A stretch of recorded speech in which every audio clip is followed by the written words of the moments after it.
Hey YouTube, how you guys doing tonight? Kevin here coming at you with a mess.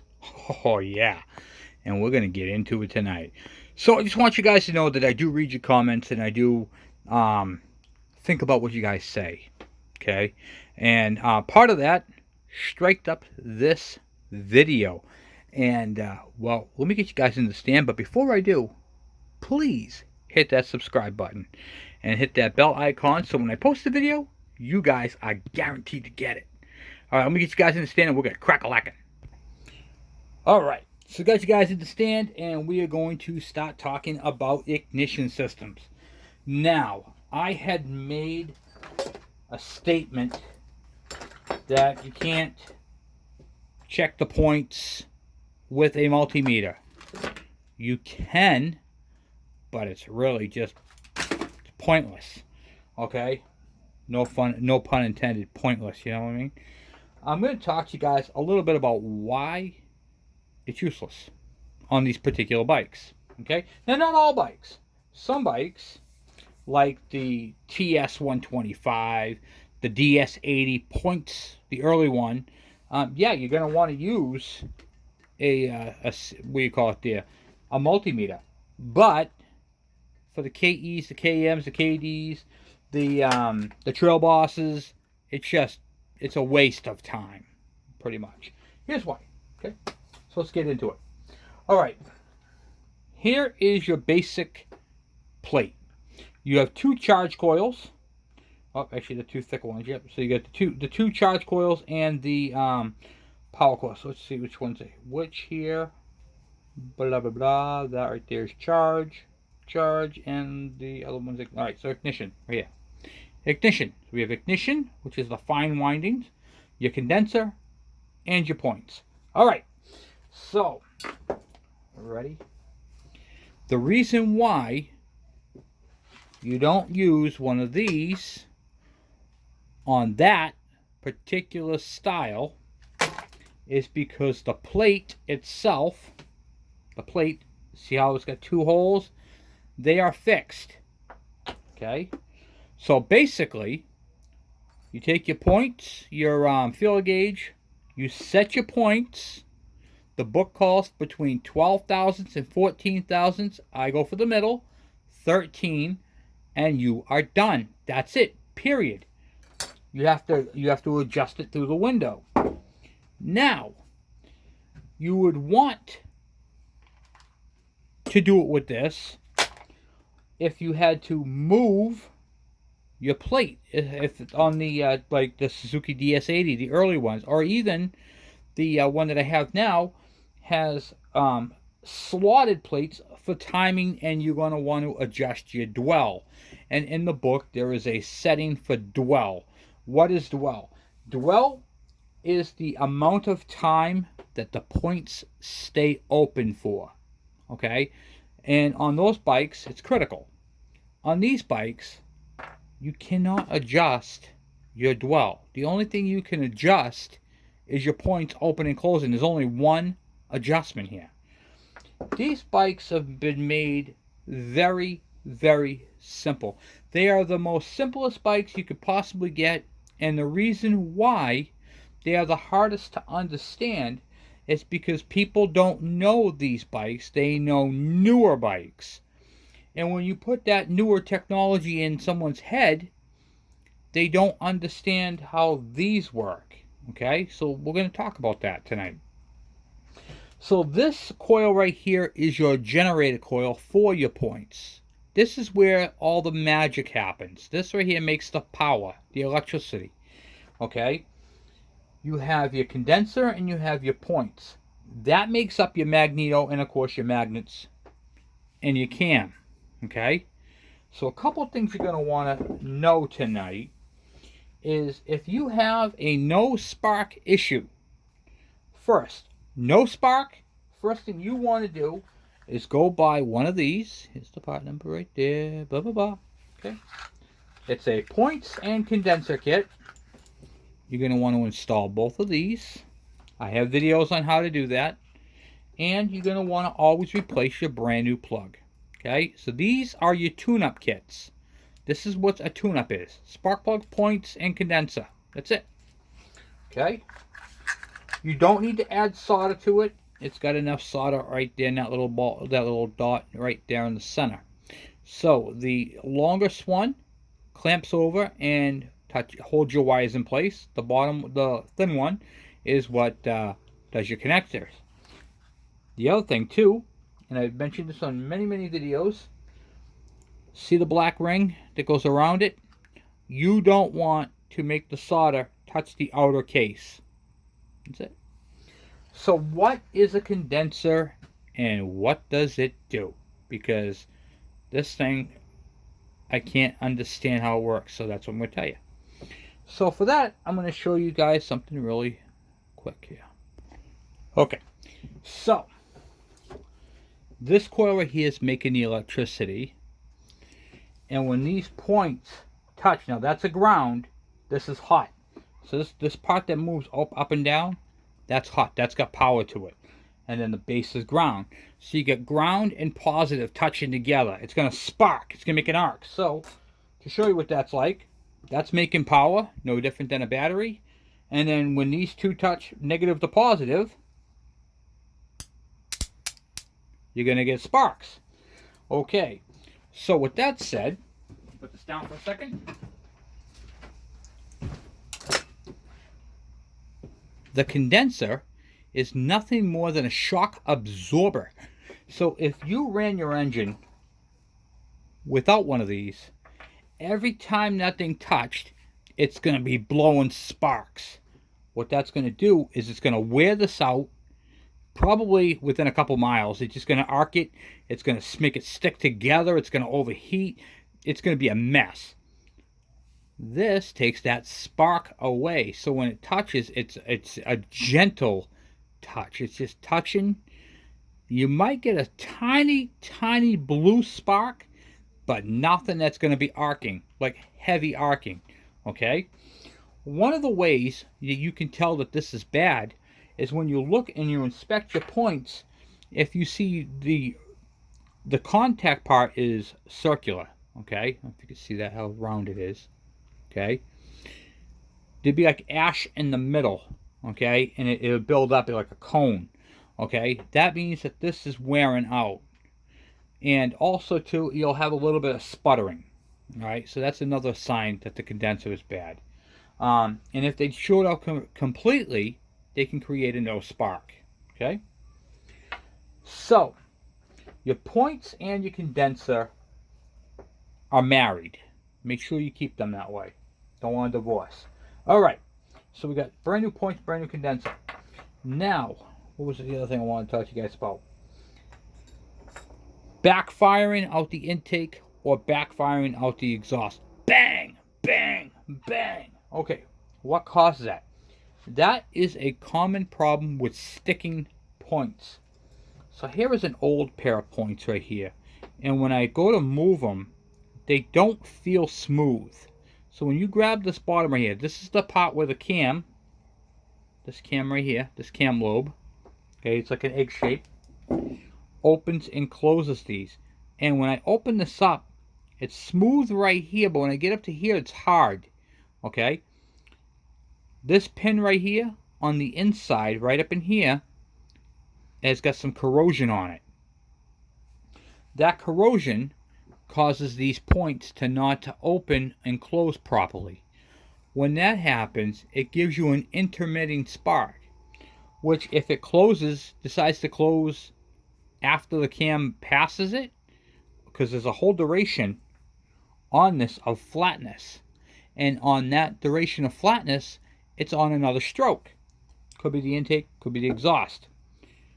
If this thing drops down on an intake stroke, it's going to fire that spark plug on your intake stroke. And that is going to cause a backfire, a popping. And it's going to make your bike run miserable and you're going to lose power because it's not going to be firing when it's supposed to. So your points and condenser are most common problems on any bike with points. I don't care what you have for a bike. Anything with points, this is most likely a problem. And always replace your spark plugs 2 strokes eat spark plugs. Okay, here's why that is. Because the fuel and air get past the insulation, it climbs up into here and it burns it out. That's why. It's just how they are. It doesn't do it on a 4-stroke because there's no oil in it. If you had a bad ring that was allowing oil to pass through, then it would cause that problem. But most of the time, it's just your points and condensers and your spark plug. Okay? I preach on my channel all the time that it's not your ignition coil. These are 6-volt coils. There is not enough voltage or current to short this thing. If this thing shorts, I will be highly surprised. I have a drawer full of them. I refuse to sell them because it's not the problem. So there's that. This is a generic coil that you would find on eBay. Okay? These are absolute garbage unless you own a Chinese scooter. If you own a Chinese scooter, this is great. If you own anything other than a Chinese scooter or the Chinese 4-wheeler, it's junk. Get rid of it. Okay, moving on that. What is the most common problem with ignition points? And I'm going to leave this right here on the screen for a second. I'm going to hold it right in my hand. I want you guys to take a look at this and tell me what you see and what the most common problem is. The most common problem with any points ignition system. See the rust? Rust means water. It means oxidization. It means corrosion. Okay? This side cover, along with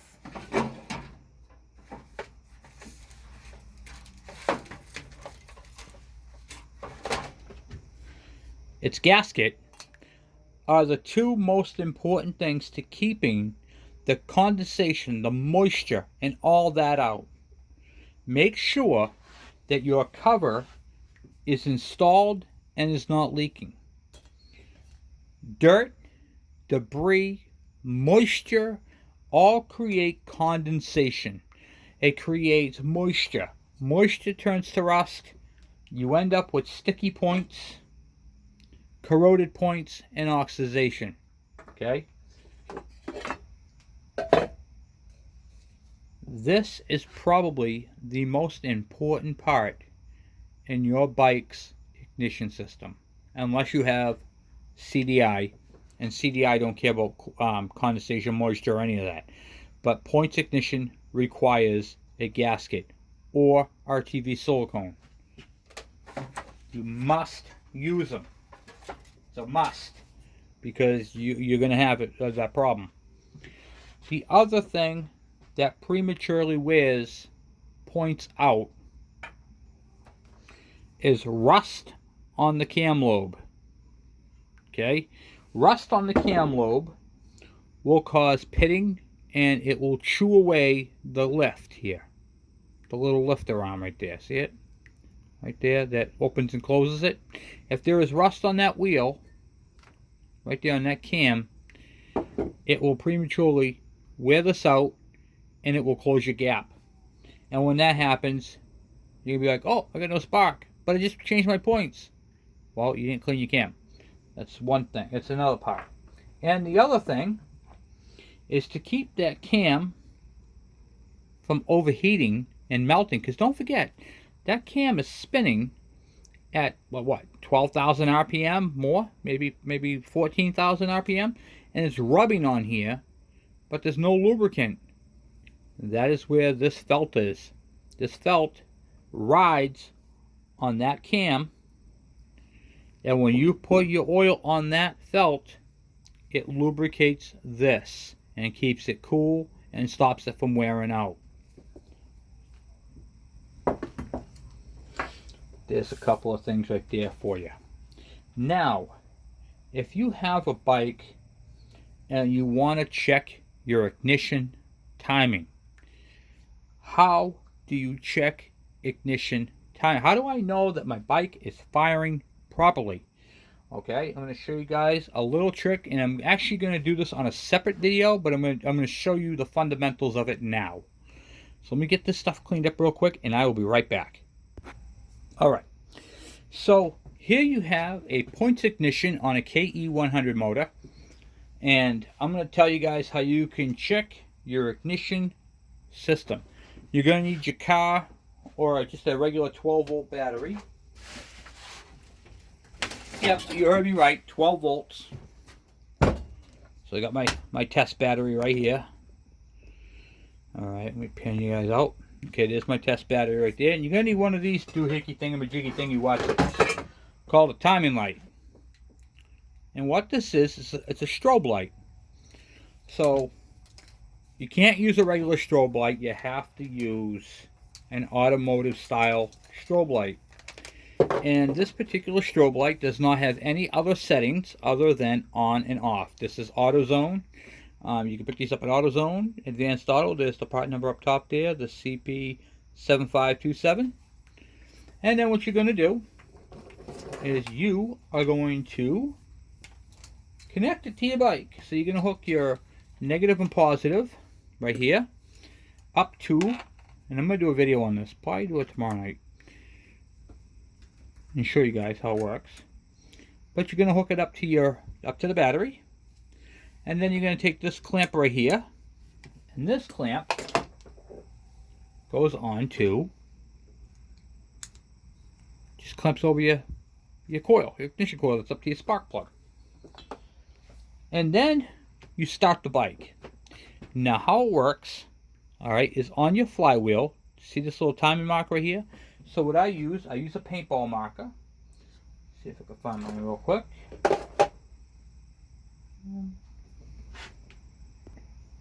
Well, I don't know why I put my red one, but pretend this black one is a red one.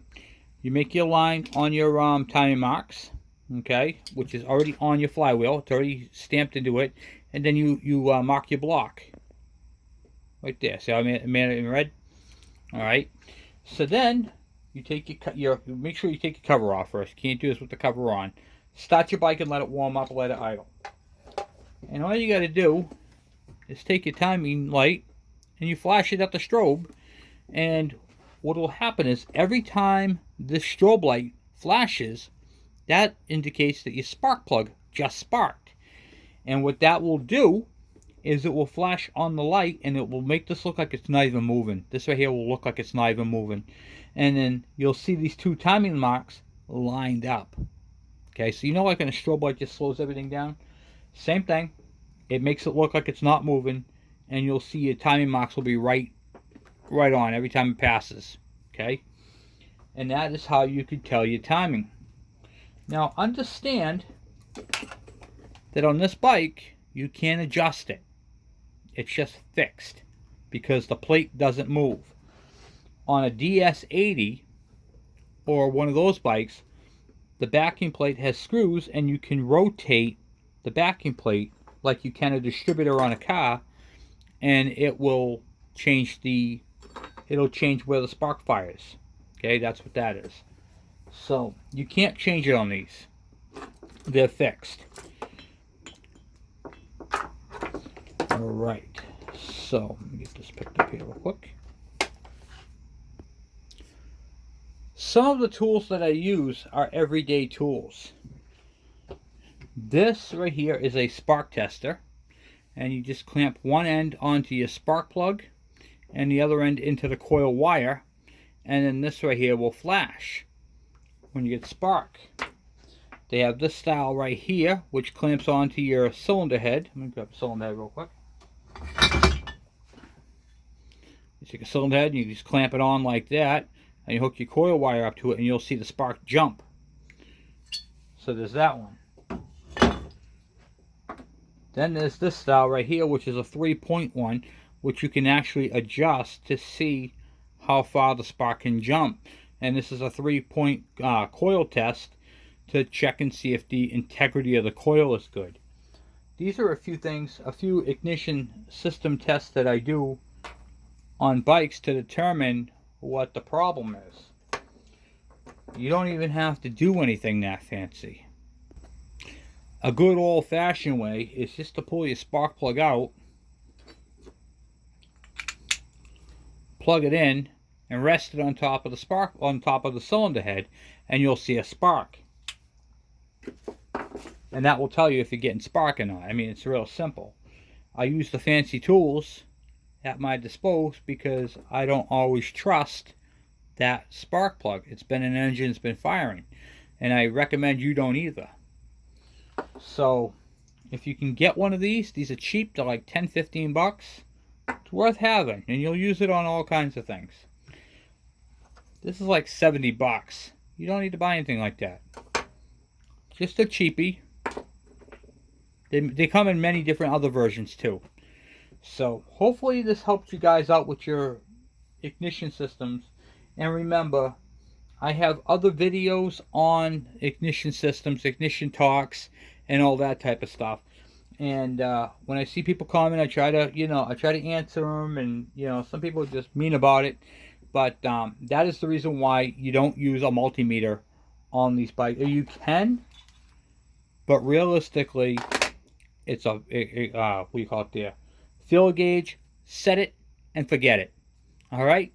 So anyway, guys, hopefully this video taught you something. Hopefully it helped out. Check out my other ignition videos, and I'll be talking to you guys. Have a great night. I'm out.